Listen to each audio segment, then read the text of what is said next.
Hey everybody, welcome back to What's for Dinner. I hope you guys are doing well. I'm sure everybody's off today and preparing for Thanksgiving tomorrow, putting some food together and making plans last minute, probably spending time with family.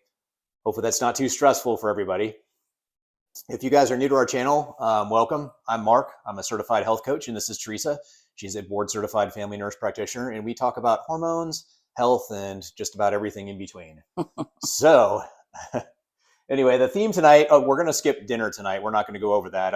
We're just like everybody else. We're kind of in a prepping mode. So shopping, prepping, getting ready for tomorrow. So anyway, we're just going to go ahead and talk about a topic tonight. And that topic is going to be, why is my provider ignoring me? So we kind of get to this from, at the clinic, Teresa kind of hears these stories every single day and brings them back to us. So there's no shortage of these kind of things that we hear about. And it's very frustrating. And, once Teresa hears a few of these, usually she's at her wit's end and she's like, okay, well, let's talk about this on What's for Dinner. So here we are, guys. Well, and I always say to people that talk to me, like, I hear this all the time, but every single time it makes me so upset for the patient. But anyway, I had 4 new patients on whatever day, Tuesday. And these are 3 out of the 4 stories. Okay. 3 of the patients came in with these stories. One is a 42-year-old female. She was diagnosed with insulin resistance, but nobody could help her figure out how to lose weight. She was also having decreased libido, feeling blue, anxiety, hot flashes, vaginal dryness, painful sex, moodiness, more emotional, crying all the time. She said she's not a crier. She told her GYN about her vaginal dryness with sex, and she even told him, it is even very dry when I try to put a tampon in when I'm on my menstrual cycle. And he said to her, don't use tampons. And then he said about the low libido, he said, you need marriage counseling. And she was like, I promise you there's nothing wrong with our marriage. I love my husband. We have a good relationship. So those were his options for her. And then the other thing is, that was the primary. She told about the libido, and he told her to get marriage counseling. She had some digestive issues. So the doctor, her primary, ordered a HIDA scan, did a gallbladder ultrasound, said it was completely normal. There weren't even gallstones, but I'm going to send you to a surgeon because I think it needs to come out.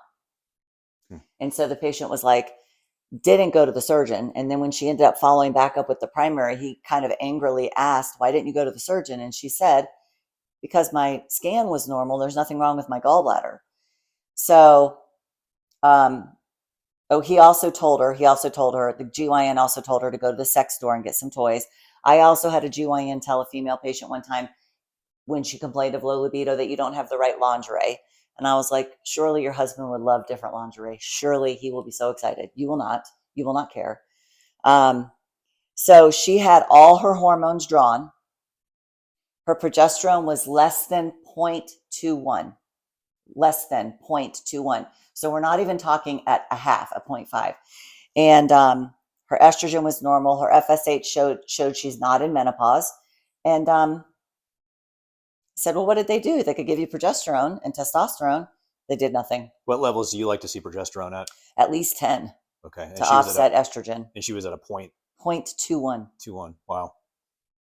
So I'm a little bit on the low side then. It's crazy. Does that even register as on the It labs? Still did. It said less than, but I mean, if you're less than 0.2, you're pretty much at 0. Her A1C was 5.5. Normal is 5.7 or below. So they would have thought she was fine. Because she does have weight to lose, but remember, she's insulin resistant, and her glucose fasting is 98. No one's going to blink an eye, but they did her insulin, which is amazing. She stalks us on Facebook, she told me in the appointment. So I wonder if she asked for it, but her fasting insulin was 39.6. So see how you can see it coming before the A1C is going to even get to pre-diabetic. So, and then the second one, 45. Before we go there, sorry to interrupt. Can you talk about the hemoglobin A1C again really quick for those people who it's just so they understand why it's such a late stage marker? Hemoglobin A1C is the only way corporate medicine can diagnose diabetes. By the time it's a 3-month average of blood sugars and it detects how much sugar is attached to your red blood cells. And so by the time you get diagnosed with that, you have been sick, metabolically speaking, for at least 15 years.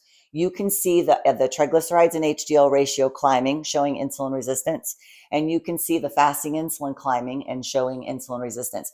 This at 39.6 is damaging her blood vessels. That is keeping the clotting cascade constantly activated, and that's making plaque and clots and to gum up your coronaries and carotids. Why do you think that they use the hemoglobin A1C then as the primary marker to tell them whether the person is, I mean, honestly, just, you're baiting me. So of course I am. The only way so in corporate medicine, the mode of care is a pill for an ill. Mm-hmm. If you have an A1C that's pre-diabetic, they can give you a pill. It's called metformin. If you have a fasting insulin that's elevated, they're like, I don't know what to do with that. I don't even know what this is. Most of them won't even run it. They say it's woo-woo, it's experimental, insurance won't pay for it.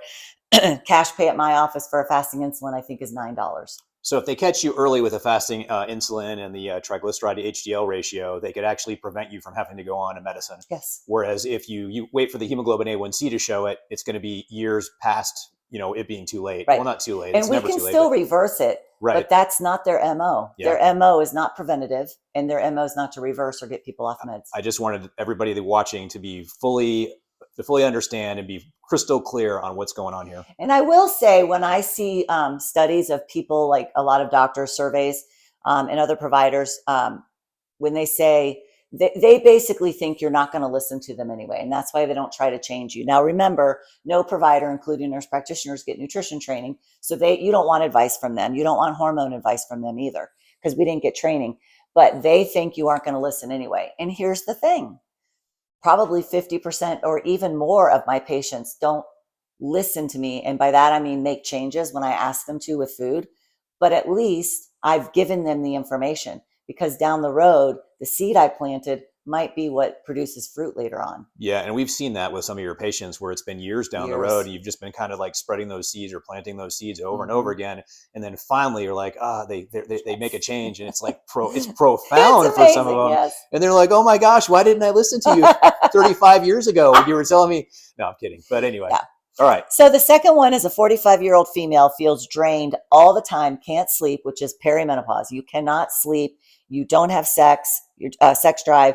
Perimenopause gets ignored in corporate medicine. Okay. Can't sleep, zero libido, weight gain, moody, irritable all the time. And this all started over the last year. She told me her GYN drew hormone labs, and I always give a look like, you don't say. So I said, would they run? She didn't have them. So she called the office. I was like, there's no way they're going to answer. They didn't answer. But at the end, she's a little go-getter. She called them again, and the nurse answered, and she gave her the results. They ran a TSH, a free T4, which are both thyroid, hemoglobin A1C. And I was like, where's the hormone lab? Oh, that was it? Where's it? Oh. Where's the hormone labs? And she even said to the nurse, where are the hormone labs? He specifically said he was running those. That's what I made the appointment for. And she got these labs, and no one called her to tell her they're fine or not fine. She had to call and ask. But when she called before she saw me, they just said it's normal. She assumed it was hormone labs. No one even knows what that is. That's frustrating. Yeah. And then there's a 47-year-old female. She's 47. She had a partial hysterectomy at 32. That means they took her uterus but left her ovaries. She had hormone symptoms pretty much as soon as she had a hysterectomy. She had anxiety and depression and hot flashes and stuff. Guess what she got? What, antidepressant? Lexapro, yeah, an antidepressant, and Buspar, an anti-anxiety. Wow. Because they stopped her hormones by a hysterectomy, so they gave her antidepressants. Because she had a deficiency in the antidepressants. So she's tired all the time, decreased libido, which Lexapro can do, hot flashes, night sweats, joint pain, dry eyes, dry mouth, weight gain, moody, irritable, would rather be alone than talk to people. Wow. That was not a step in the right direction.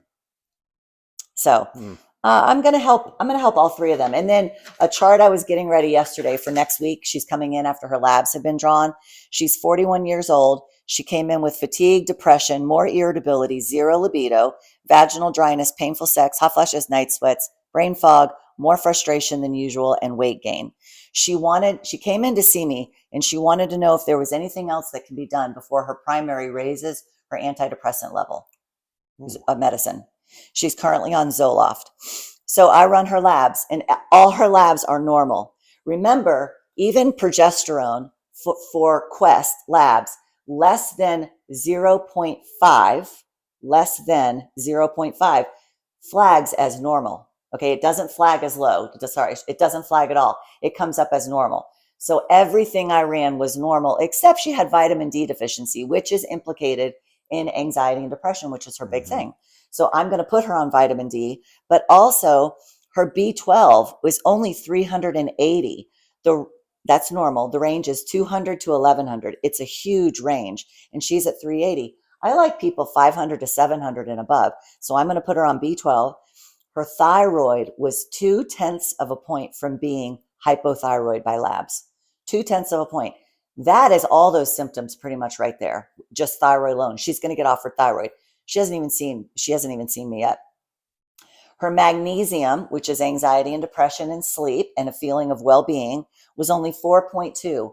On Quest, the range is 4 to 6.4. She's at 4.2. She's barely registering. So she's normal though. So let's up her antidepressant. And then her vitamin D was deficient, and her ferritin is 17. It's iron storage. The range for females her age starts at 16. So she's normal because she's 17. But low ferritin or anemia in general can mimic a lot of thyroid symptoms. So I also am going to offer her DHEA, progesterone, testosterone, and then of course the thyroid and the B12 and stuff, magnesium. Yeah. Wow. Before we go to a higher dose of antidepressant. Wonder if she's watching right now and she's like, "Oh, I know what we're going to do on Monday." Maybe. But I'm just saying. Oh, and the very top girl that I read you off about, go to marriage counseling, go get a sex toy. At the end of the appointment, she just said to me, "This is sad. Thank you." She was a little teary. She said, "Thank you for being so kind to me." Hair on my head standing up. And I'm like, I'm kind to people in the grocery store. Like, what are you talking about? Yeah. We even braved Sam's today, the day before. It's because this is our normal shopping day. Yeah, I had a fake smile on all day. There's a lot of people in there. It was tough. But anyway, she said being so kind, and I was like, oh goodness. I mean, of course. And she said, "I was so afraid you're going to tell me something was wrong with me." And I reached across my desk and I grabbed her hands and I was like, "The only thing wrong with you is you were born a woman in corporate healthcare, which doesn't recognize perimenopause, and it's male driven. You have to understand when they're doing drug studies for new drugs to be brought to market, it's pretty much only done on men. Okay, so women, we aren't even done in the same circles of research as men." Yeah.